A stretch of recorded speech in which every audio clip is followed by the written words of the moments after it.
Kaugnay sa malawakang immigration operations ng U.S. Federal Authorities sa Los Angeles, Amerika na nauwi sa protesta at gulo. Makapay natin Consul General, ang Philippine Consulate General sa Los Angeles, California na si Adelio Angelito Cruz. Magandang umaga po. Magandang umaga po, Sir Igan, at magandang umaga po sa inyong mga tagapakinig. Una po, kumpirmado ba na may isang Pilipino na kabilang sa mga naaresto sa operasyon ng U.S. authorities? Opo, Sir Igan, pero ito po ay hindi kasama po doon sa raid na napapanood po ng karamihan.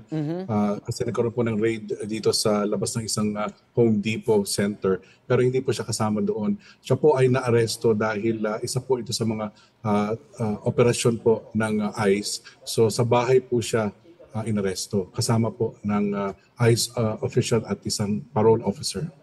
Kamusta na ho siya at anong hakbang ng Philippine Consulate kaugnay po niyan?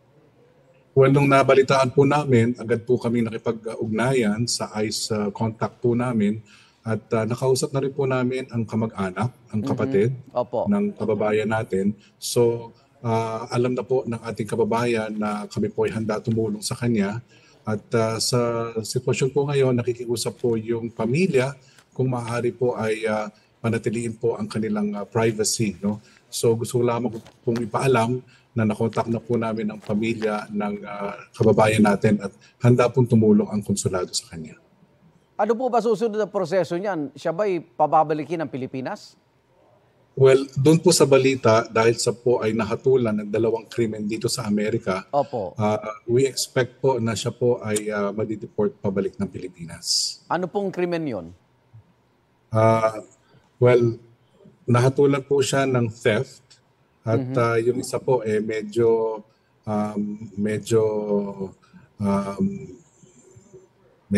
malaki-laki po ang naging problema dito, no? Parang rape po ata eh. Okay. Pero siya ay illegal immigrant dyan? Hindi po, immigrant po siya. Immigrant siya. Okay. Yes, sir. Yung mga Pilipino po ba may nakilahok sa protesta? May mga nasaktan ho ba? Well, gusto po namin ibalita dahil sa anunsyo na ginawa po namin at pakiusap na ginawa namin sa Filipino-American community to avoid o wag po makisama sa mga protesta. Wala po kaming nababalita na iisang Pilipino ay nakisama doon po sa protesta. At tuloy ang panawagan niyo pong yan sa Filipino community dyan? Well, alam naman po namin dito kung saan po nangyayari ang mga protesta. No.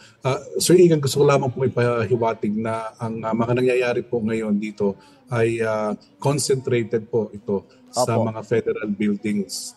Hindi po ito reflective sa buong safety and security ng buong LA County or LA City itself. No? Okay. So, concentrated po ito sa Metropolitan Detention Center sa downtown LA at sa federal building po sa downtown LA din.